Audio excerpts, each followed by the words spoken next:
Welcome to What Not to Do. I'm Kyle Schmidt, and this is episode 42. I've got Ron Jung, part 3, and we're not even done yet. Part 4 is coming out tomorrow, but you know what? We're going to get into influences in his life and some of the worst advice he's ever heard. Follow your passion. Don't do it.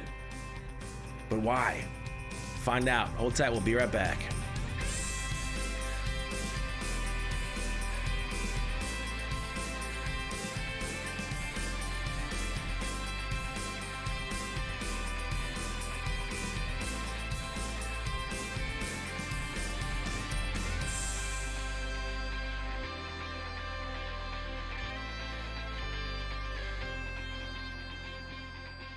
One of my biggest aims in life is to give you more in use value than I take in cash value. And I'm so thankful for all the thoughts and ideas you've shared with me on how I can better do that.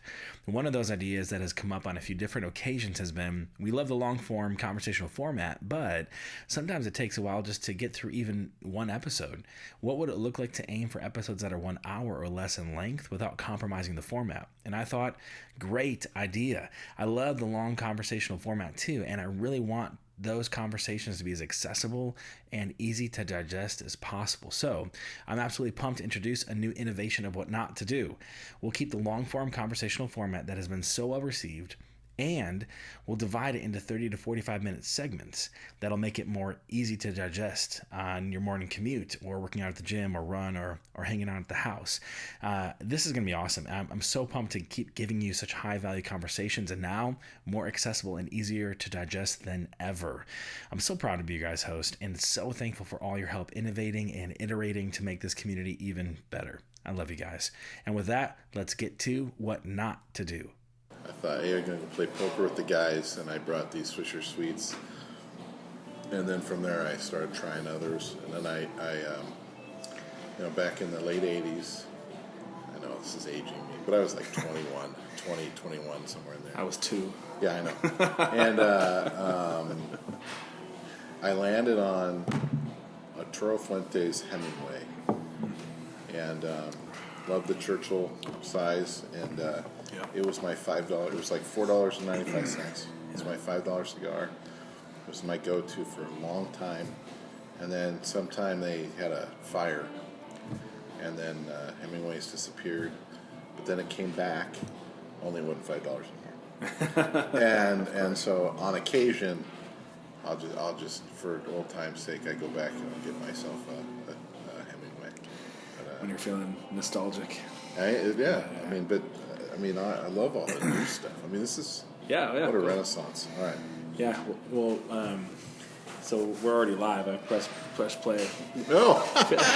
The renaissance of cigars. Which is great. Yeah. So this is actually round 2. So we didn't quite finish last Friday. So we picked it up again here, which is great. On purpose, so we can have another cigar. Right. Right. We didn't quote unquote finish.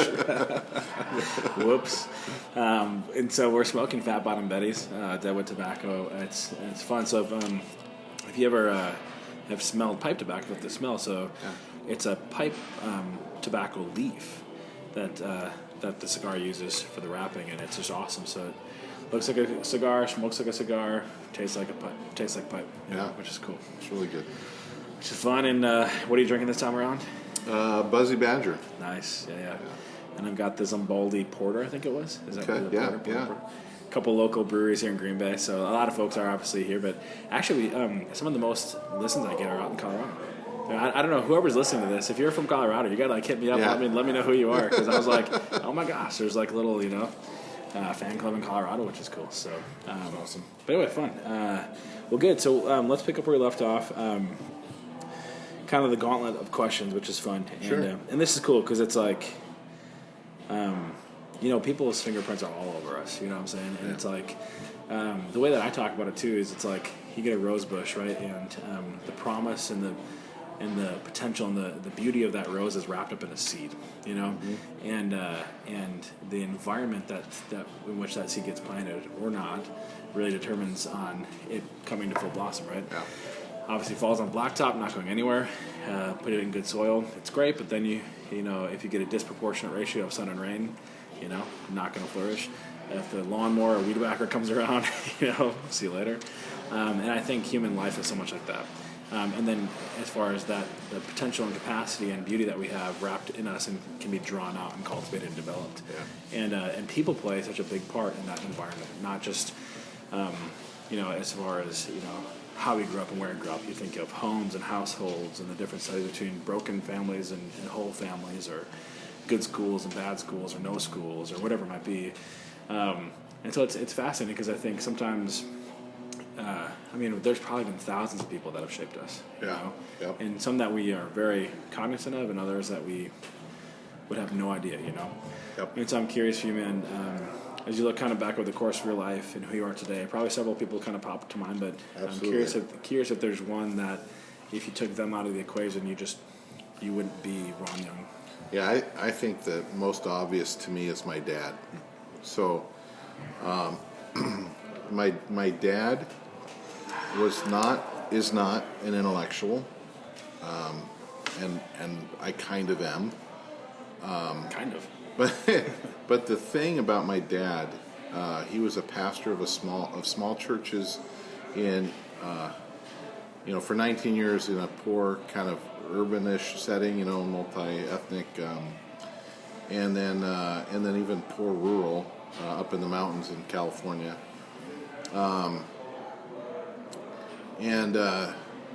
so the thing about him is he just did what needed to be done. And he never complained. He just got up and he did stuff, And if he needed to get extra income, he just go pick up a job.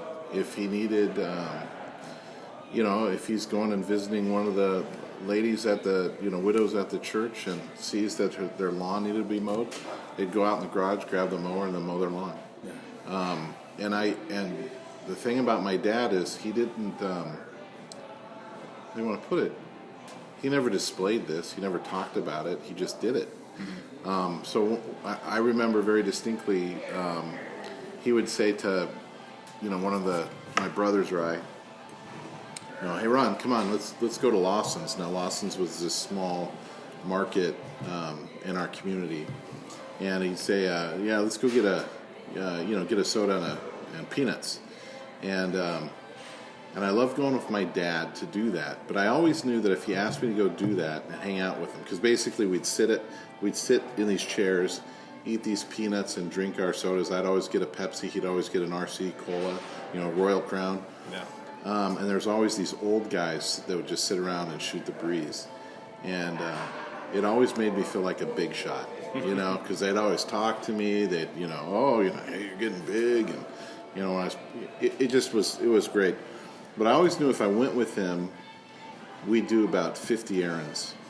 We'd visit this person's house. We'd visit this person's house. We'd do, and there were times where, like I said, old Mrs. Jones, and he'd come out. I'd be in the car. He was just there for a moment, to just check on her, and he'd come out and he'd say, "Hey, come on, Ron, come on. The bushes need trimmed, or And there I am, I'm trimming bushes or mowing lawn or doing whatever, and my dad's doing something else. But it just, over and over again, my dad was just steady, consistent. He would just see what needed to be done, and he'd go do it, virtually unnoticed, never complained. Intentionally unnoticed. Yeah. I'm assuming. That's just what he did. I look at my mom recently died. She died last year. She had pretty severe dementia and Alzheimer's, at the end of her life. And my dad kept her at home and cared for her for the longest time. I think by the time my brothers and I noticed that there was really a problem with my mom, my dad had already been living with it for, a couple of years. My dad never said anything. And when my mom was, saying mean things or doing whatever, because of he'd look at us and just say, "It's not your mom, it's the dementia." And my brothers and I, we'd complain about it, not my dad. He'd just do that. So this idea of just shut up and go do it, right? I know one of your questions is the billboard, right? The billboard, and I think the idea of the billboard. How did you put it? What would the world? Yeah, so rush hour in every major city in the world. Billions of people stuck in a traffic jam, and they're listening to What Not to Do with Ron Jung. Yeah. Right? And they look up and they see a billboard, and once you know it, it's Ron Jung's billboard. Yeah. And what message do they see? What message would you want the world to see? Why? Why do I do what I do? Let me tell you. My why is to use my presence and my prose to inspire you to go all in on you so that you live a legacy worth leaving. So from my dad's example, and then kind of what I hope I do or try to do, and also kind of from, I have a life verse, right? So trust in the Lord with all your heart, lean not on your own understanding. In all your ways acknowledge him, and he'll direct your paths or make your path straight. So kind of from that and from my dad, I think my billboard would say something like, do good, keep doing it. Yeah. And that's and it's just that thing. Just do good and keep doing it. So I think our family. It's funny because I don't see it as I mean, it's just life, right? Yeah. So throughout our my marriage, for instance, we've had some issues financially, and we've had my wife's tumor and other things that just kind of come up, and people would say stuff about it, and in my mind it's like, what do you mean? Like, it's just part of life, and you just get up and you do good and you just keep doing it. My wife has the same attitude, I think she had the same type of dad too, and it's just, this is what life is about. That reminds me of one of my favorite quotes. I want to say it was Chuck Colson. Okay. If I remember right. I could be off on that. I think he said something like, life is 10% what happens to you and 90% how you react to it. Right, so obviously he wasn't trying to be prescriptive in the percentages. Right. But just to make a point, it's saying that, look, there's things that happen that are out of our control. Yeah. But how the rest of life unfolds oftentimes can be traced back to how we choose to respond to things. Yeah. And I love that, because it's basically you're saying that's the kind of mindset we need to have, is do good and keep doing it. In a sense, regardless of what happens outside of our control, just do good and keep doing it. Yeah. Right. But what else can you do? What else can you do? Yeah, exactly. Right. What else can you do? Right. You could do bad, which would be worry, anxious, whatever, and spiral down, or you could do good and keep doing it. Right? And also the idea of there's something that needs to be done. Just shut up and go do it. I thought that's what you were going to say. I mean, just shut up and go do it. Yeah. Why are you complaining? Go do it. Go do something. That's Pastor, this needs to be done. Oh gosh. Yeah. No, that's so good. I think we were talking about this in our first take, but how really the common denominator of all government or all leadership is self-government, self-leadership, right? Yeah. And then things move out in society from there. And exactly what you said, how many problems in the world would go away if people just shut up and did good and kept doing it? Right? Yeah. And they saw something that needs to be done. They were taking care of themselves and their own, and just saying what needs to be done. How many problems just go away? Yeah. But because we say, like, well, hey, I see what needs to be done, you should go do it. You know what I'm saying? Like, it's the problems compound, and it's just interesting. Yeah, I don't remember if it was John Kerry or Al Gore or one of the past Democratic presidential nominees, and it might even have been Joe Biden. I don't remember. I should look it up, but I just remember as a young man hearing him talk about how his mom had to choose between eating dog food and prescription drugs and buying her their prescription drugs. And I was outraged that this man would allow that kind of decision. And what he's doing essentially is complaining about it and wanting other people to take care of mom's problems. Right. I'm thinking, this guy makes a lot of money. You can't buy food. You can't buy the prescription. Why do you want me to? It just drove me nuts.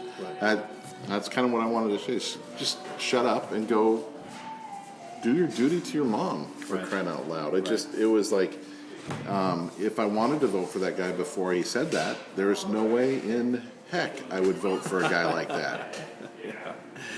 Yeah, that's amazing, and it's but what you're describing, in one sense, people would be like, oh yeah, I would, if that were me, I'd totally do something differently. But maybe if we were careful thinkers and just maybe serve out our own lives, we might come across other situations that we've seen. Maybe it's not our mom, maybe it's someone down the block, or someone where we've come across things. Things have come our way, they've fallen into our lap, and we have a choice. Are we going to do good? Yeah. Or are we just going to let someone else take care of it? So I want to brag about my church real quick. Which is? Yeah, Jacob's Well. I'm one of the ruling elders there. I'm not the pastor. But, I think you mentioned that. Yeah, and so it was brought to our attention about the food crisis going on in Haiti, right? People are starving. It's not in our media. No one's mentioning it. This is happening now, you're saying, at the time of this? Yeah, and so this big crisis, and there's a group called Friends of Haiti, based out of Chicago, and they kind of put the word out. Like, what they would do is they'd get shipping containers of food. They had a port that they would get the food to, and it would it's basically you're sneaking it in so that the government's not. Well, I shouldn't say this on the radio. Anyway, but basically what would happen is that the food then would go through churches and they would distribute it to orphanages, to schools, to even to the prisons, because the prisoners were starving to death. And so it was brought up. It cost $10,000 for a container or something like that. The idea was, hey, let's raise the money to get a container out there. And we did 3, right? And it was like, again, and I think this little campaign, I think, produced like 6 huge containers of food. It wasn't just our church, but other churches. And the impact that had on that island and that country is just amazing. It was like people going, oh, here's a need, let's do something, and they just did it. Yeah. And the world works well that way. Yeah. And the unfortunate thing is, I think there are a lot of people, I think even probably your listeners, who aren't aware that that's how people work.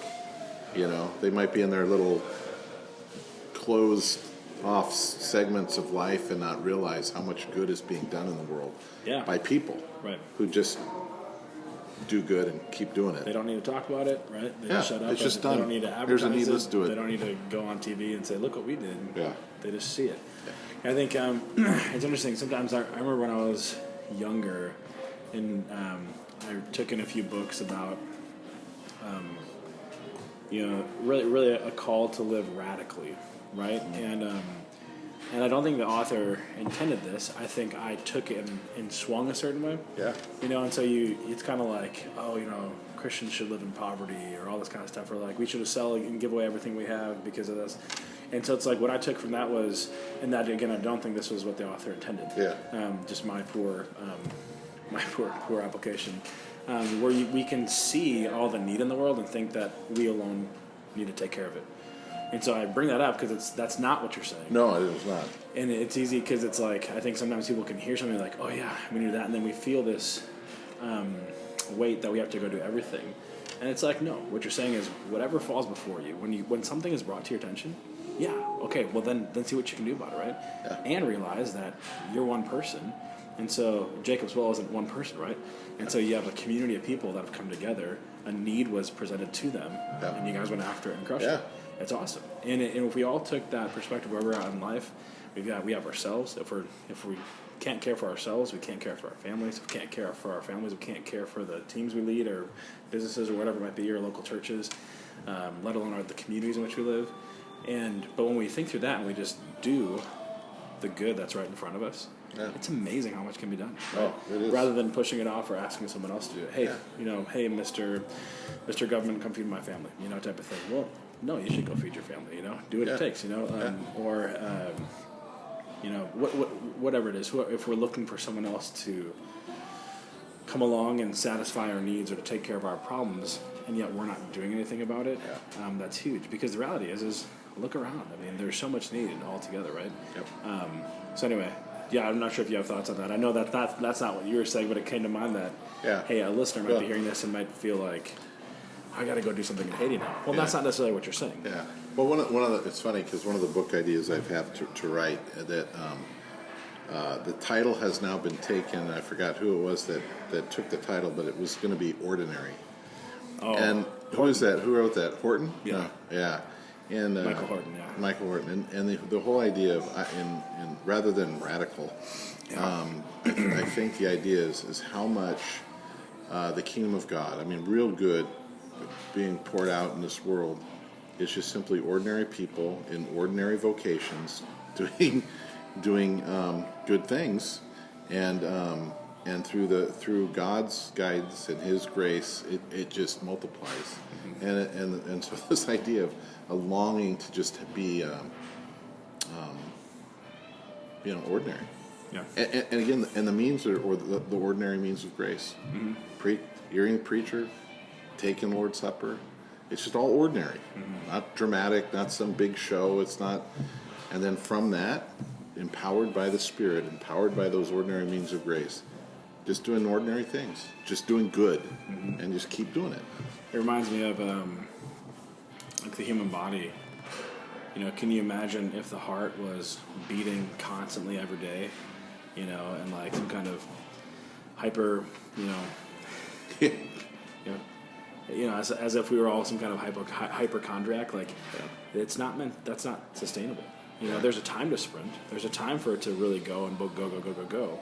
But it's that just average, consistent beating of the heart that pushes the blood to the entire body, that keeps it alive and well to do the work it needs to do, right? Yeah. And it's a fitting, parable just for how we should live, right? Yeah. Yes, there are times to push ourselves. There are times for the quote-unquote radical actions or this or that, but not as the norm, right? Right. Absolutely. Definitely not as the norm. Think of it like versus like sprinting in a marathon, right? That when we're just consistent day in, day out, and we just, in a sense, comparatively ordinary, people might never have heard of us or whatever it is. It doesn't so much matter. We just shut up. We do the good that's in front of us, and we just keep on doing it, right? Yeah. And the compounding effect of that. We're hobbits from the Shire, right? Hey, speak for yourself. All right. You're the largest hobbit I've ever seen. That's true. We're probably not hobbit size. Hobbit's like what, like 3 feet tall? Yeah. I was just saying though that was part of Tolkien's vision, like how much good is done with these insignificant small people by just living their lives and doing, good, and the courage that they had in the face of the enemy, and just when the opportunity for something radical came along, it was the ordinary that supplied it, that fueled the necessary courage and action, bravery, and even surprisingly to Bilbo, right? Yeah. Or then to Frodo, like it's just amazing. Frodo, but again, great picture, because they weren't living these radical lives, always killing dragons and climbing mountains and that type of stuff, and keeping the world from being destroyed. Right, they were eating and drinking and doing their work and bartering and whatever they needed to be, and just merry people, right? Yeah. And again, I mean, how many problems would go away, in the world? Yeah. It's just crazy. How do I do what I do? Well, for me, there's one overarching ultimate principle: to give you more in use value than I take in cash value. It'd be like if I wrote a book and you bought that book for $10, but that book gave you a $1 million idea. I have effectively given you more in use value than I've taken from you in cash value.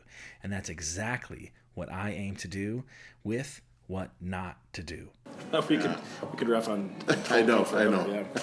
I'm going to have a guy coming on the show. He's down in outside of Birmingham. But big Tolkien guy and Lewis guy, and it's going to be fun to hear him, because it's like usually when you have someone that loves Tolkien, you just poke them and they gush. You don't have to. Yes. You say Tolkien. So really fun. That's cool. So we skipped this question, which is okay, because no, you can go back to it. What's the other question? Worst advice. All right. Same kind of in the same vein though. And it's okay. This advice is probably bad. 80% of the time, 20% of the time, it's probably good advice. But that idea of following your passion, right? Mm-hmm. That just this idea of go for it, follow your passion. So it is good advice the 20% of the time when you have already formed your passions in a good way, right? Yeah. That your passions are the right kinds of passions for you, right? But the 80% of the time, it's basically young people hearing this. The passion is basically what they like to do, and so they're always trying to get this rush or this feel or this whatever, and it wrecks their life. They don't settle down. They don't. You know what I mean? They're then and they're. But Ron, YOLO. Yeah, well, that's what I mean, right? It's like, yeah, you do. So you should be careful with your life. Right.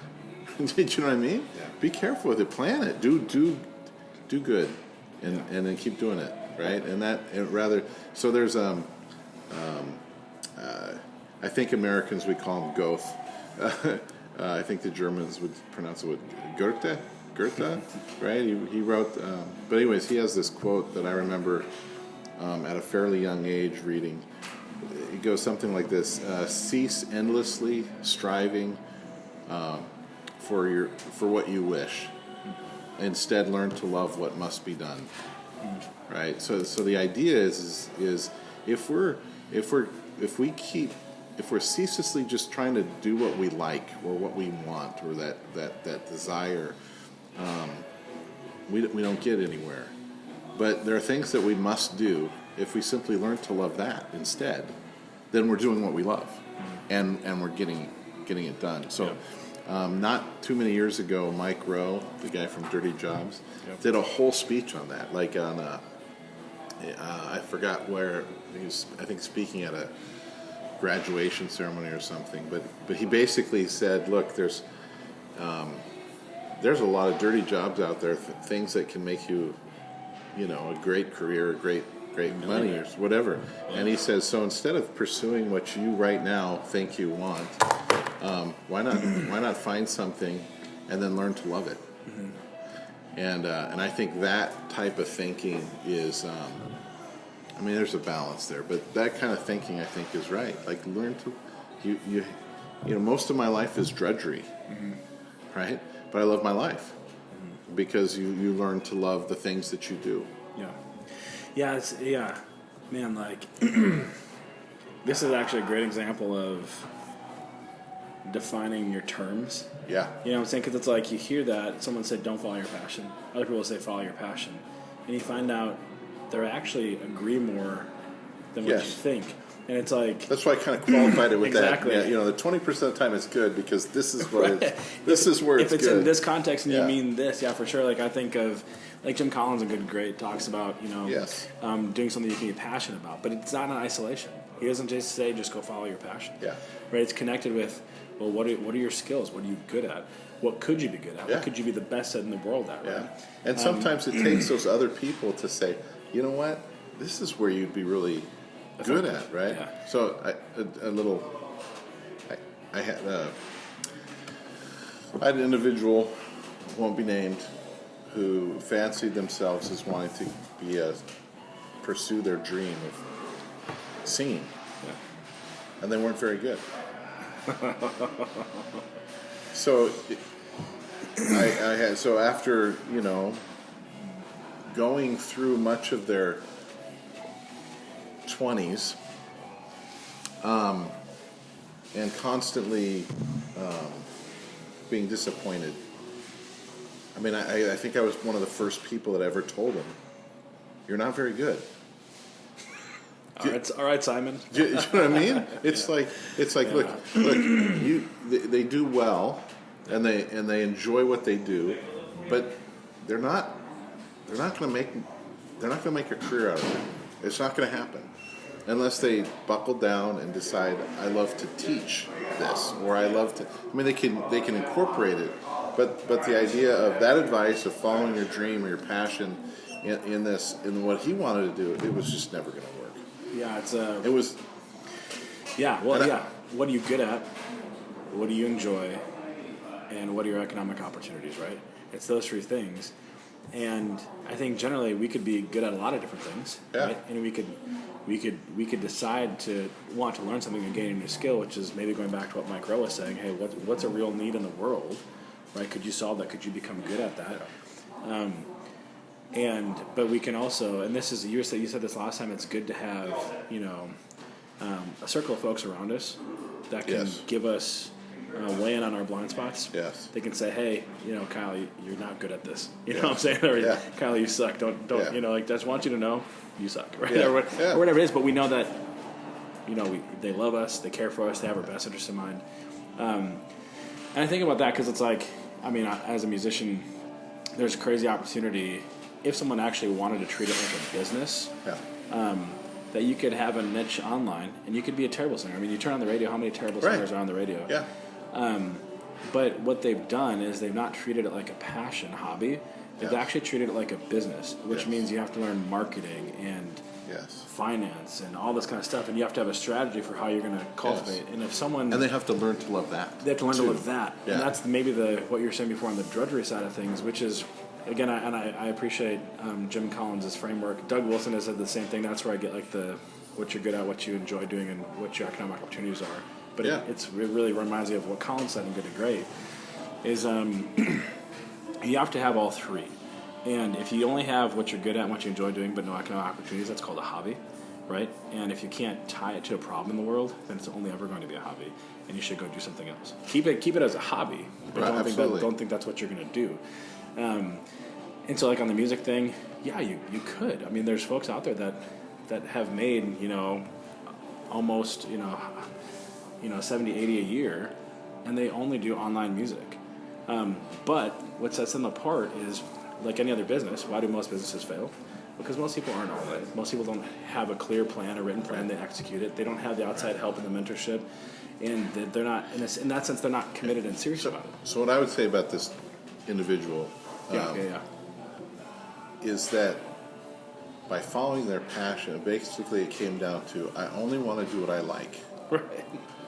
Do you know what I mean? And that's what his whole thing was. It's like, if I got to do this, I got to get another show, I need to do this, and it's like, you're not that good. Right. There are people who aren't that good. They have a talent mixed with countless hours of practice. Right. I made my when Justin Bieber's what was that his documentary came out years ago. Do you remember that at all? No. All right. Okay. So I'm not a big Justin Bieber. I'm not a believer. I know.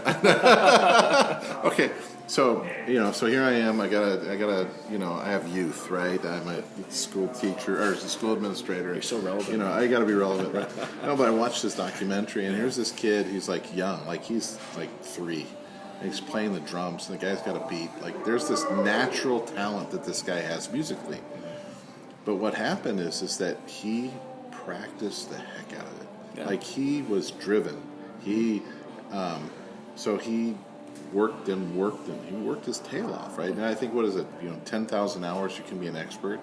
So here's a guy who from an early age started to work super hard on it. And I think what most people think is, I can play the guitar and sing. I'll throw up a YouTube video and I'll be like Justin Bieber. What they don't see is the countless hours of hard work this already talented person has put in to do it.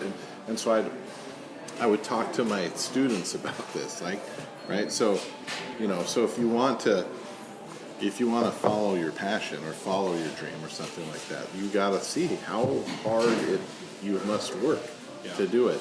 And most people, they don't like to work. No, and that's the whole thing. It's like, even with the YouTube thing, there was a strategy there. Right? Yeah. And then he had Usher and JT fighting over him, right? As far as who's going to represent Justin Timberlake, figure out who's going to represent him. But even there, like, what's the saying that's like, every overnight success is 10 years in the making, something like that.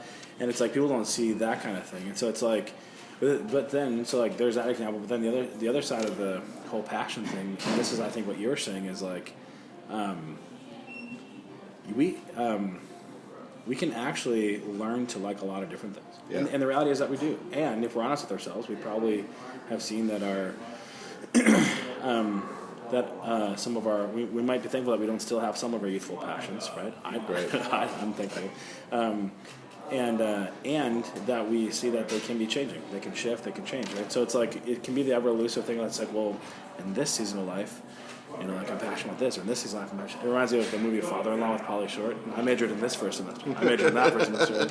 And I think one of the most important things is just in the younger the better. Mm-hmm. You probably get this with the students, at least for sure in the logic and rhetoric school. Just getting clear on what they want to do in life, yeah. Right? And I think they're about that age where it's say like, hey, you could do a lot of things, right? I'm not a big fan of like when people say like, when people try to kick back and it's like, well, you can be anything you want to be. Like that's gotten like there's been a lot of that, and then people kick back against that. And the reason I don't like it is because I think it's incomplete advice, and I think that's why people push back against it. Yeah.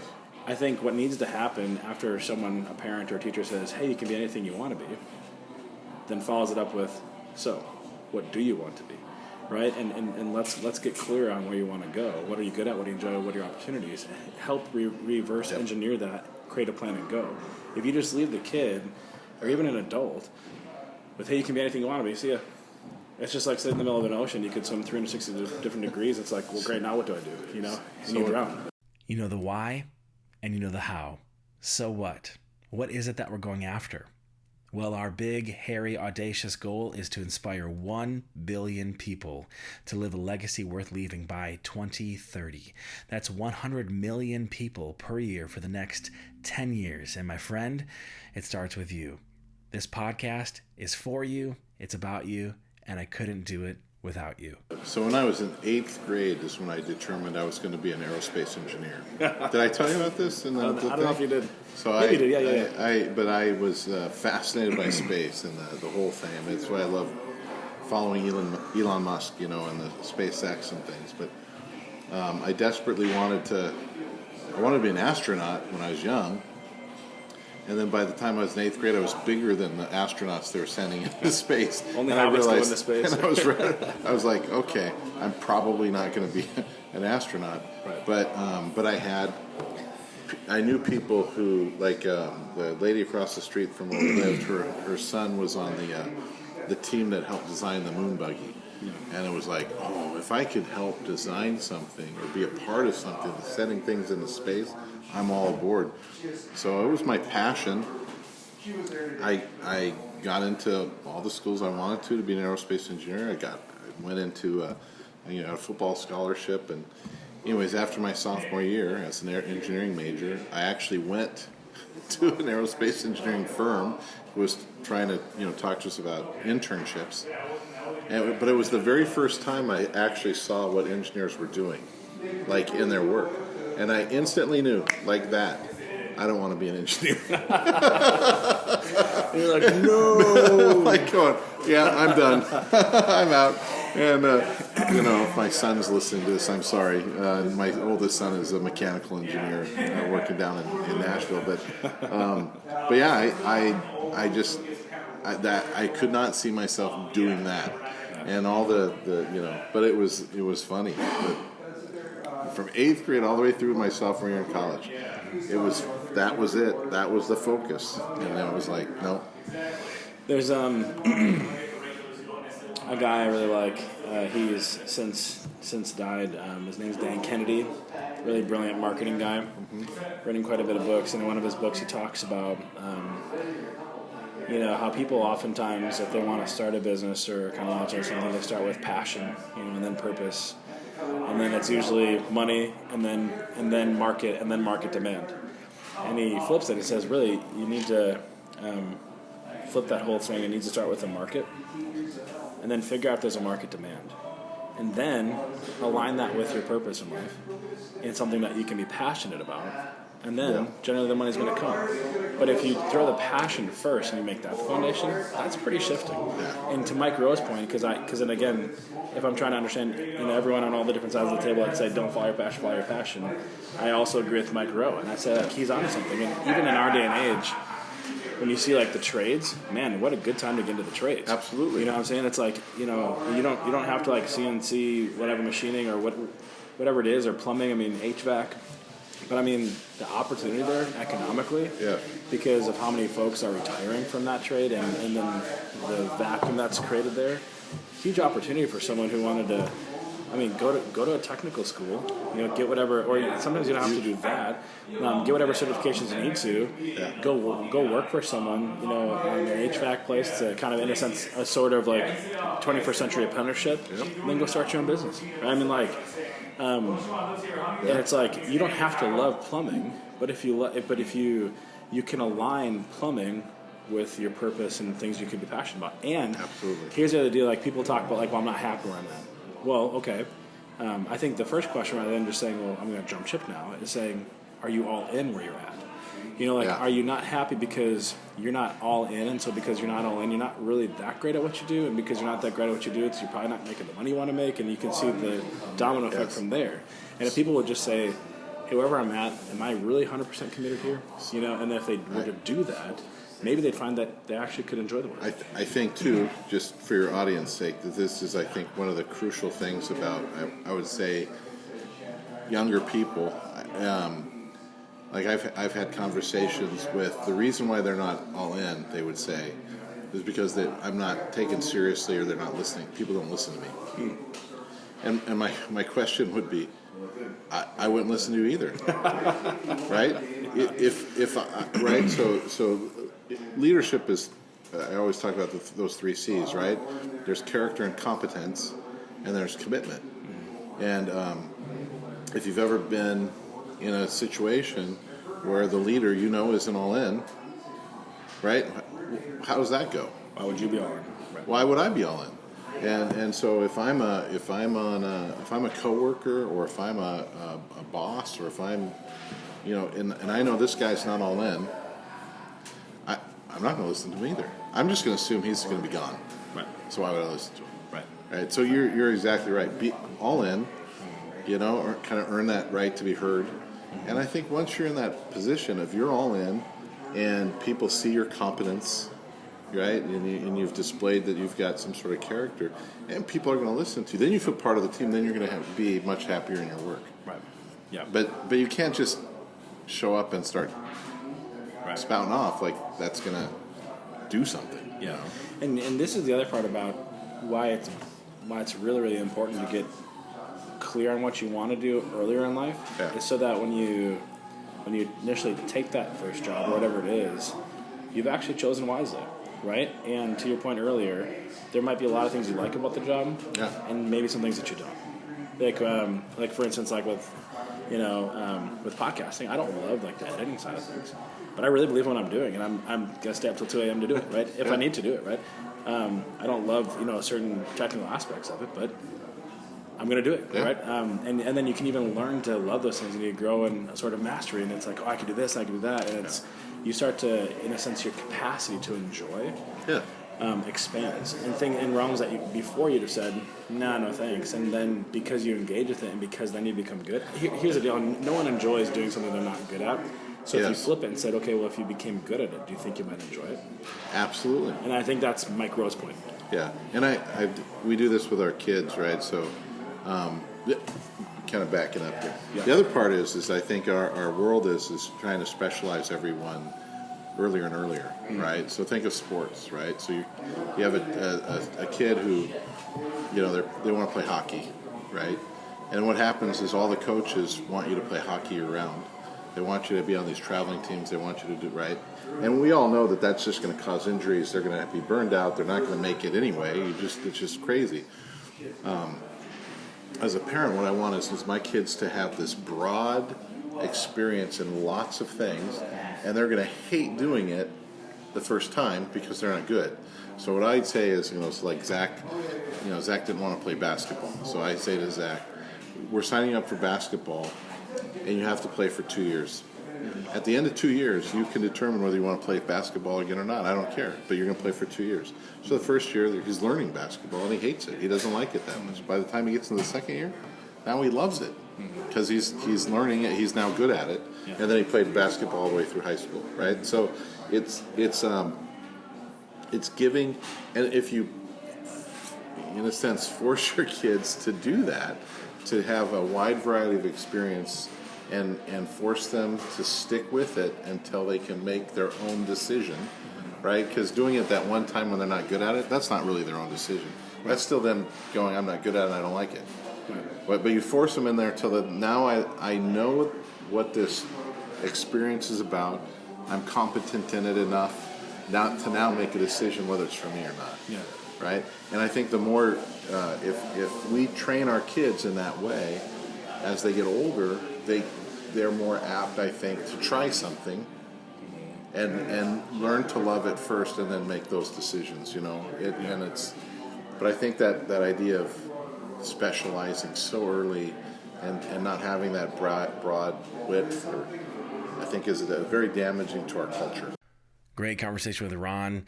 Part 3. I love hearing who has impacted whose life, right? I mean, it's just amazing, and it's inescapable. We are all always being shaped and influenced by folks. You've heard it said, you are the average of the 5 people you spend the most time with, and it's so true. And it's true for all of life, right? As you grow older and are aging, as it is when you're young, right? So it's really important. If you're listening to this, do a reflection. Who's in your life, right? Who's helping you to become the best possible version of yourself? Who's helping to draw out that best version of yourself, and who's not? Who's keeping that from happening, right? You can do that kind of analysis. Really, really helpful. Really, really important. To remind you of what Ron told us not to do in episode. In the previous episode, he said this: don't hold on, don't wait too long, and don't forget the end. So don't hold on. Learn to let go. Know when it's time to quit, whether it's a particular role, a job, a relationship. Don't hold on, right? There's a time where we can be so driven to want to help and to want to think that we can really make a change and fix things, and it just makes it go from bad to worse. So learn when to let go. Don't hold on. Don't wait too long. Get started. Come on, get your ducks in the row, figure out a plan, but go to execute. Action is a form of how we receive, right? And so we can have this vision. How do we bring it to reality? Well, it's action. We receive that tangible fruit of our vision by doing.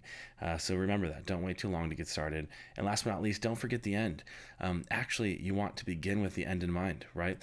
And as you're in the thick of battle, don't forget what it is that you are going for. What's that great victory that you are aspiring unto? And in this particular episode too, I loved what he said in regards, going back to his dad and the influence of folks. He said that his dad always did just what needed to be done. Didn't complain. If it was a second job, got a second job. Just if it was mowing someone's lawn, it was mowing someone's lawn. And I love this quote. He said, "Cease endlessly striving for what you wish. Learn to love what must be done." Learn to love what must be done. And that's so important. I mean, our heads can be on a complete swivel. Striving, looking for, identifying what it is that we wish to do or be doing, rather than just simply see what's right in front of us, what's right before us, and let's go do that, and let's learn to love the process of doing that. Well, I've loved this conversation with Ron. I hope you guys did too. I hope you guys have been helped. If you have, share this with a friend. Leave us a 5-star review on whatever platform that you're listening. That'll help us to get these stories out to the world and help us not just help other folks, but to inspire them to live this kind of legacy worth leaving. Well, it's been said that good men learn from their own mistakes, but great men, they learn from the mistakes of others. So go and be great, and we'll see you next time.